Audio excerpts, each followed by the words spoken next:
અમદાવાદ શહેરમાં ગોગો પેપર મામલે એસઓજી દ્વારા કડક કાર્યવાહી હાથ ધરવામાં આવી છે। ગોગો પેપર નશીલા પદાર્થોના સેવન માટે ઉપયોગમાં લેવાતું હોવાની માહિતી સામે આવતા પોલીસ તંત્ર એલર્ટ મોડમાં આવી ગયું છે।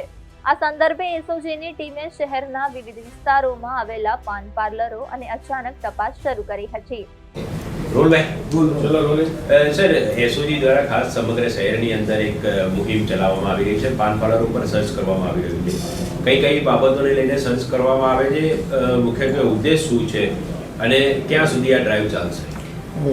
ડીસીપી શ્રી એસઓજી રાહુલ ત્રિપાઠી સાહેબની સૂચનાથી અમારી એસઓજીના 4 સ્કોડના અધિકારીઓ અને માણસોને એ સૂચના આપવામાં આવેલી છે કે અમદાવાદ શહેરમાં જ્યાં ગોગો પેપર જે વેચાતા હોય છે ત્યાં આગળ સર્ચ કરવું અને એ ગોગો પેપર સિવાયના કોઈનો મટીરિયલ મળી આવે તો કાયદેસરની કાર્યવાહી કરવી।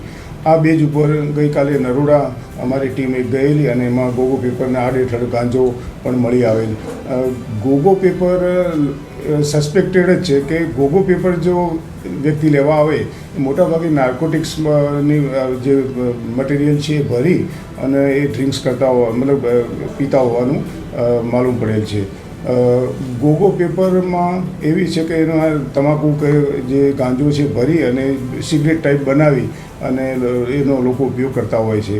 આનો હેતુ એ છે કે સમગ્ર અમદાવાદ શહેરમાં દરેક પાન અને ગલ્લા કે દુકાનો જે છે એને સર્ચ કરી અને લોકોમાં એક અવેરનેસ આવે કે ભાઈ આ ગોગો પેપર છે એ જે વેચતા હોય ત્યાં આગળ ડ્રગ્સ પણ વેચતા હોવાની એક માહિતી છે અને એક પરમેનન્ટ અમુક ગ્રાહકો બાંધેલા હોય એ લોકો આવીને લઈ જતા હોય છે।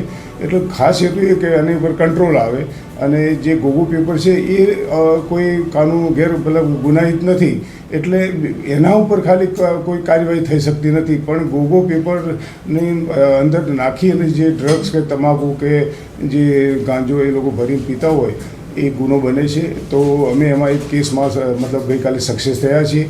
અમારો હેતુ વધુમાં વધુ આ પાનના ગલ્લા અને ગોગો વેચનાર વ્યક્તિઓને ચેક કરી અને આને કંટ્રોલ લાવવા માટેનો એક પ્રયત્ન। ઓકે।